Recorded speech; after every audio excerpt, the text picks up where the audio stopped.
this is Zainul Arfin from tutorial.pk and I'm going to be your biology instructor for the rest of this session. और आज हम बात करेंगे आपकी book के 7th चैप्टर की, that is reproduction. It is numbered as chapter number 20 in your book. तो reproduction basically क्या है?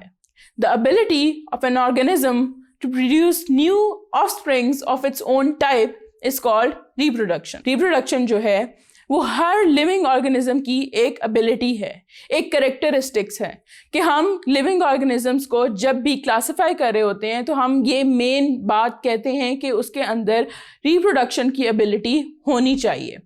अब जो रिप्रोडक्शन का फिनोमेना है वो बहुत ही एक यूनिक सा फिनोमेना है। वो यूनिक क्यों है? It is unique in 2 aspects. पहली बात तो ये है कि रिप्रोडक्टिव सिस्टम्स जो हैं they are not functional since birth, यानी जब पैदा होता है बच्चा तो उसके अंदर जो रिप्रोडक्टिव सिस्टम है वो एक्टिव नहीं होता, जबकि बाकी हमारे जो बॉडी के जितने भी सिस्टम्स हैं वो ऑलमोस्ट एक्टिव होते हैं। दूसरी बात ये है कि जो हमारे बॉडी के अंदर जितने भी ऑर्गन्स हैं वो मेल और फीमेल में ऑलमोस्ट सेम है। साइज में कुछ डिफरेंसेस हैं लेकिन ओवरऑल एनाटॉमी सेम है।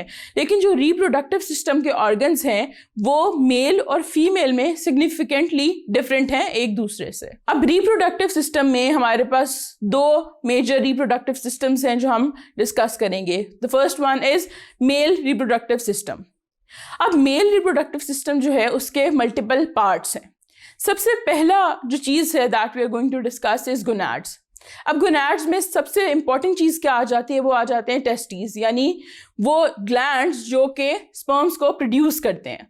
अब टेस्टीज जो हैं वो एक पाउच के अंदर बॉडी से बाहर हैंग कर रहे होते हैं और उस पाउच को कहते हैं स्क्रोटम। हर टेस्टीज के अंदर 250 से लेके 300 लोब्यूल्स होते हैं। वो लोब्यूल्स क्या हैं? हर लोब्यूल के अंदर 1 to 4 tightly coiled seminiferous tubules होते हैं। अब इन ट्यूब्यूल्स का काम है क्या है कि स्पर्म्स को ये प्रोड्यूस कर रहे होते हैं। दूसरी चीज आ जाती है रिप्रोडक्टिव सिस्टम में, मेल रिप्रोडक्टिव सिस्टम में, एसेसरी डक्ट्स। अब एसेसरी डक्ट्स जो हैं वो मेजरली 3 हैं। सबसे पहली जो एसेसरी डक्ट है that is epididymis.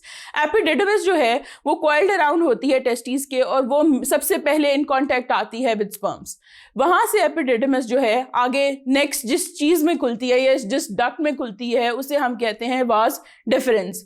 Vas deferens आगे मूव करती करती जाती है और वो किधर जाती है? जहाँ पे सेमिनल वेसिकल्स होते हैं वहाँ पे जाके इजैक्युलेटरी डक्ट के साथ मिल जाती है। और इजैक्युलेटरी डक्ट जो है वो बहुत स्मॉल होती है क्योंकि राइट अवे वो यूरेथ्रा के अंदर ओपन हो जाती है। That takes us to the next part of reproductive system that is copulatory organ, और कॉमन लैंग्वेज में हम उससे पीनस कहते हैं।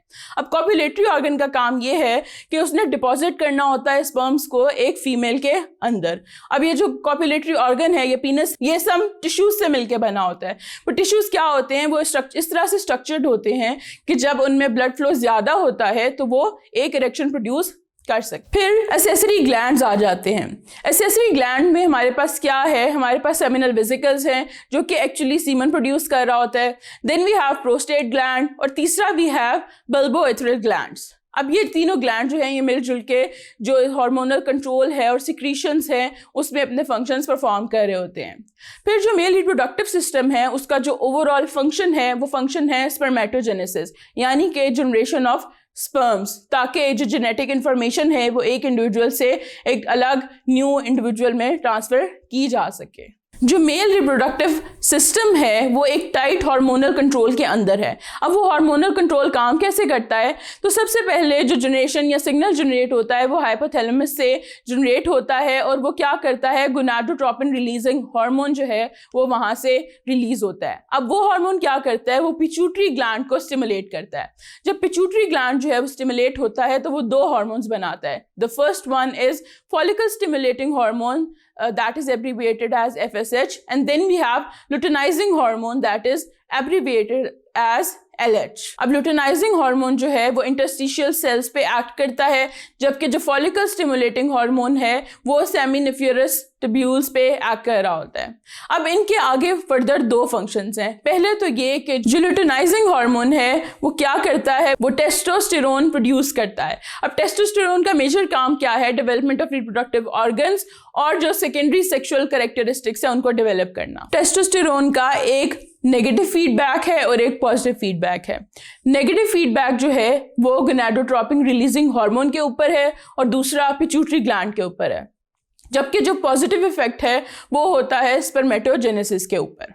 इसके अलावा एक और भी हार्मोन है दैट इज कॉल्ड इनहिबिन, जिसका इनहिबिटरी इफेक्ट होता है पिट्यूटरी ग्लैंड के ऊपर, ताकि वो फर्दर फॉलिकल स्टिमुलेटिंग हार्मोन और ल्यूटेनाइजिंग हार्मोन ना बनाए। फिर नेक्स्ट हमारे पास फीमेल रिप्रोडक्टिव सिस्टम आ जाता है। तो फीमेल रिप्रोडक्टिव सिस्टम में सबसे पहले हमारे पास क्या आते हैं, गोनैड्स। और गोनैड्स क्या है, फीमेल गोनैड्स आर ओवरीज।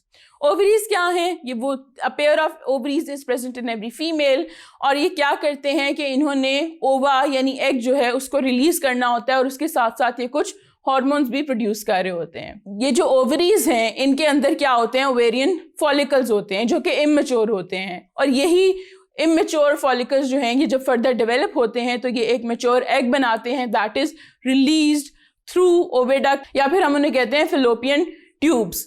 और यही जो एग सेल्स हैं यही फर्दर फर्टिलाइज होके एक एम्ब्रियो की फॉर्म में इम्प्लांट हो जाते हैं लेटर ऑन। दूसरा जो मेन स्ट्रक्चर है जो फीमेल रिप्रोडक्टिव सिस्टम में आता है that is uterus. The uterus is a hollow muscular organ shaped something like an inverted pear. अब जो यूटरस है उसकी 3 लेयर्स होती हैं। We have the fundus, the body and the cervix. और ये जो सर्विक्स है ये एक ओपनिंग होती है जो कि आगे वेजाइना या बर्थ कैनाल के साथ ज्वाइंट होती है। अब सर्विक्स जो है उसकी आगे 3 लेयर्स हैं। We have perimetrium, we have myometrium and we have endometrium. जो पेरीमीट्रियम है वो आउटर थिन लेयर है, मायोमीट्रियम जो है वो एक मस्कुलर मिडल लेयर है, जबकि एंडोमीट्रियम जो है ये वो लेयर है जहाँ पे आके एम्ब्रियो इम्प्लांट होता है और जहाँ पे जो ब्लड वेसल्स हैं वो बहुत ज़्यादा हाई क्वांटिटी में प्रेजेंट होते हैं अगर वो सेल जो है एक सेल फर्टिलाइज होके आ रहा है। उसके बाद जो अगला स्ट्रक्चर आता है फीमेल रिप्रोडक्टिव सिस्टम में that is vagina and that is the passage through which a baby is born.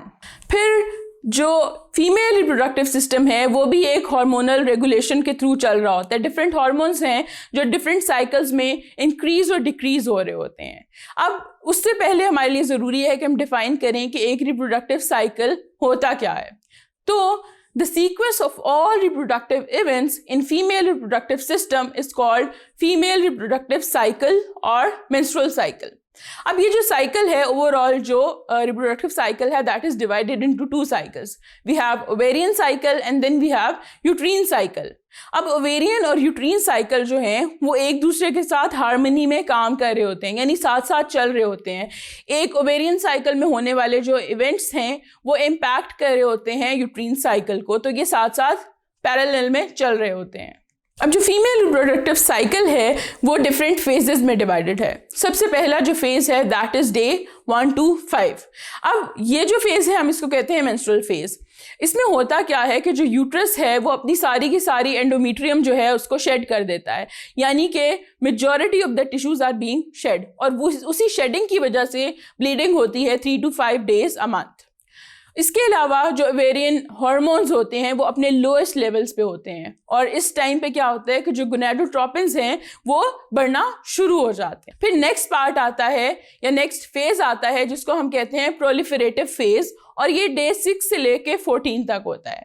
अब इस फेज में क्या हो रहा है कि जो हमारे पास ओवेरियन साइकिल है और यूट्रीन साइकिल है उसके इवेंट्स कुछ मिले जुले होते हैं। ओवेरियन साइकिल में एक मैच्योर फॉलिकल जो है वो डेवलप होता है। जो फॉलिकल है वो जब डेवलप होता है तो वो एक हार्मोन सिक्रीट करता है जिसे कहते हैं एस्ट्रोजन। एस्ट्रोजन जो है वो वेस्कुलराइजेशन कॉज करता है यूट्रस की, यानी कि वहाँ पे बहुत सारे ब्लड वेसल्स जो हैं वो डेवलप होते हैं ताकि अगर एम्ब्रियो इम्प्लांट हो तो उसको नरिशमेंट प्रोवाइड की जा सके। फिर एस्ट्रोजन जो है उसका एक नेगेटिव फीडबैक भी होता है फॉलिकल स्टिमुलेटिंग हार्मोन पे, और ये एक और सिग्नल के तौर पे भी एक्ट करता है पिट्यूटरी ग्लैंड के लिए कि वो ल्यूटेनाइजिंग हार्मोन भी बनाना कम कर दे।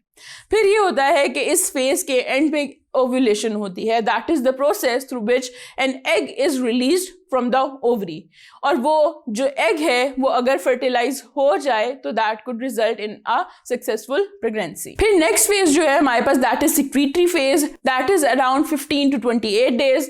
अब ये होता है कि इसमें एंडोमीट्रियम जो है वो प्रिपेयर करती है इम्प्लांटेशन के लिए। जैसे वेस्कुलराइजेशन हो रही थी तो वो कंटिन्यू होती है कि इम्प्लांटेशन हो सके। जो कॉर्पस ल्यूटियम है यानी कि वो कैविटी या वो फॉलिकल जिसमें से ऑलरेडी एग रिलीज हो चुका है, वो एक हार्मोन प्रोड्यूस करता है जिसे हम कहते हैं प्रोजेस्टेरोन। अब वो प्रोजेस्टेरोन एक्ट करता है एंडोमेट्रियम के ऊपर। अब उस टाइम पे क्या होता है कि यूट्रीन ग्लैंड्स जो हैं वो इनलार्ज हो जाते हैं और बहुत सारी ग्लाइकोजन यूट्रीन कैविटी के अंदर थ्रो करना शुरू कर देते हैं।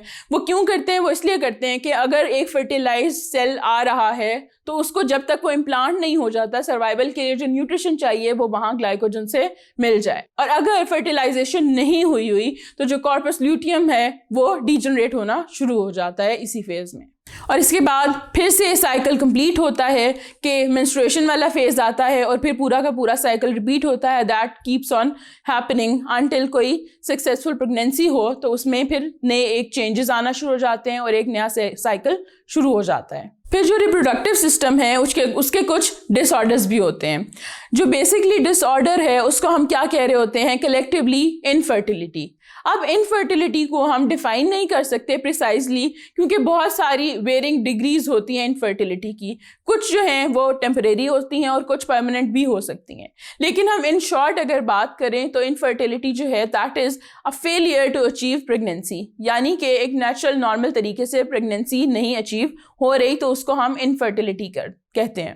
अब इनफर्टिलिटी जो है वो मेल और फीमेल दोनों में हो सकती है। तो पहले हम मेल इनफर्टिलिटी की कॉजेज देखेंगे या जो मेजर डिसऑर्डर्स हैं उनकी तरफ थोड़ा सा देख लेंगे। सबसे पहला जो डिसऑर्डर है दैट इज एजोस्पर्मिया। अब एजोस्पर्मिया का मतलब है the state of having no sperms. अब स्पर्म्स किस वजह से नहीं हो सकते?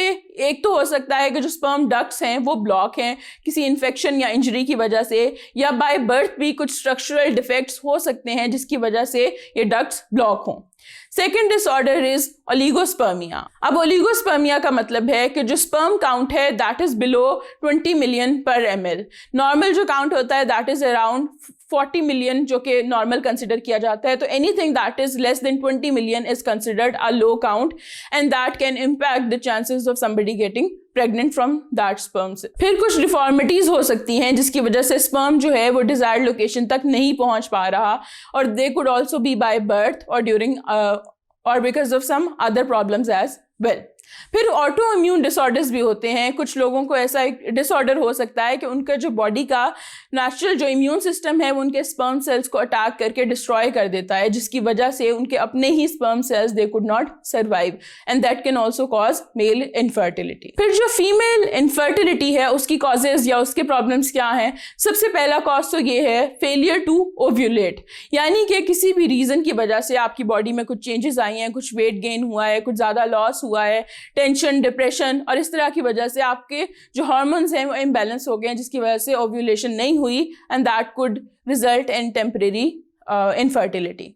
दूसरी बात है ब्लॉक्ड ओविडक्ट। इन्फेक्शंस या इंजरी की वजह से ऐसा होता है कि जो ओविडक्ट्स हैं वो ब्लॉक हो जाती हैं और जो एग है वो रिलीज हो भी रहा हो तो वो ओविडक्ट में ही कहीं फंस जाता है और आगे यूट्रस तक नहीं पहुंच सकता। That is one of the causes of infertility. Then we have uterus damage. अब यूट्रस डैमेज जो है उसके मल्टीपल कॉजेज हो सकते हैं। जो सबसे कॉमन है दैट इज फिब्रॉइड्स। फिब्रॉइड्स जो हैं वो बिनाइन ट्यूमर्स हैं, लेकिन जब ये यूट्रस के अराउंड ग्रो कर जाते हैं तो they can also disturb the hormonal balance and they can cause structural defects as well, जिसकी वजह से इनफर्टिलिटी होती है। Then we have cervical mucus defect. उसमें ये होता है कि यूजुअली जो सर्विक्स है वो ब्लॉक्ड होती है म्यूकस के एक प्लग से, जो कि नॉर्मल साइकिल में at the time of ovulation बहुत थिन हो जाता है टू अलाउ कि वहाँ से स्पर्म पास कर सके। लेकिन अगर ये डिफेक्ट है तो वो म्यूकस जो है वो थिन नहीं होता और वो ब्लॉक्ड ही रहती है सर्विक्स, जिसकी वजह से स्पर्म वहाँ पे से मूव करके जो है यूट्रस की तरफ नहीं जा सकता। फिर एक और प्रॉब्लम है दैट इज एंडोमेट्रियोसिस।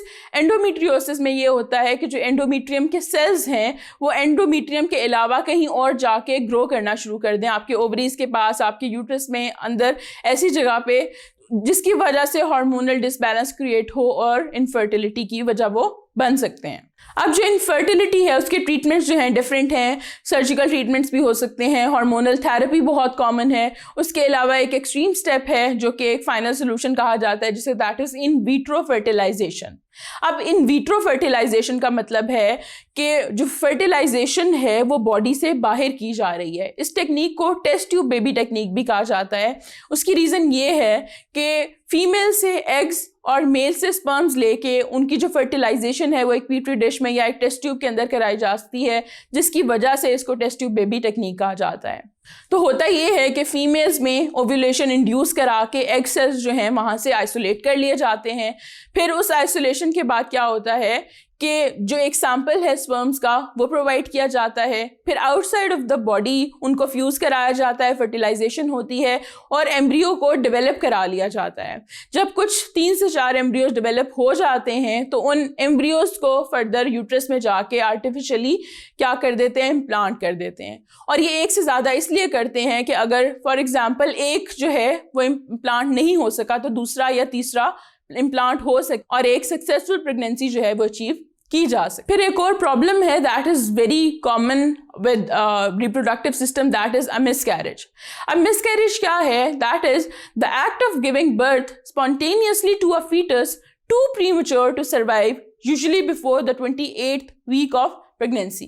यानी कि एक बेबी इतना छोटा हो कि 28 वीक ऑफ प्रेगनेंसी से पहले उसकी बर्थ हो जाए तो यूजुअली वो बच्चे जो हैं वो सर्वाइव नहीं कर सकते, अभी वो फुली डेवलप नहीं होते कि वो आउटसाइड इन्वायरमेंट में एग्जिस्ट कर सके। तो उस जो एक्ट है उसको हम मिसकैरेज कहते हैं। अब एक और भी बात है कि the live birth that takes place before the expected time of delivery, that is called premature birth. उसको हम मिसकैरेज नहीं कहेंगे इसलिए कि वो बच्चा लाइव है, बेशक वो अपने एस्टिमेटेड टाइम से पहले पैदा हुआ है लेकिन वो बच्चा जिंदा है और वो इस काबिल है कि कुछ फर्दर एड के थ्रू उसको जिंदा रखा जा सके। तो इस तरह से इस पूरे चैप्टर में जो reproductive system, male reproductive system, female reproductive system, उनके डिसऑर्डर्स, उनके hormonal control, each and everything has been discussed. मैंने अपनी पूरी कोशिश की है that I explain everything in detail. This is your biology instructor Zainul Arfeen from tutoria.pk।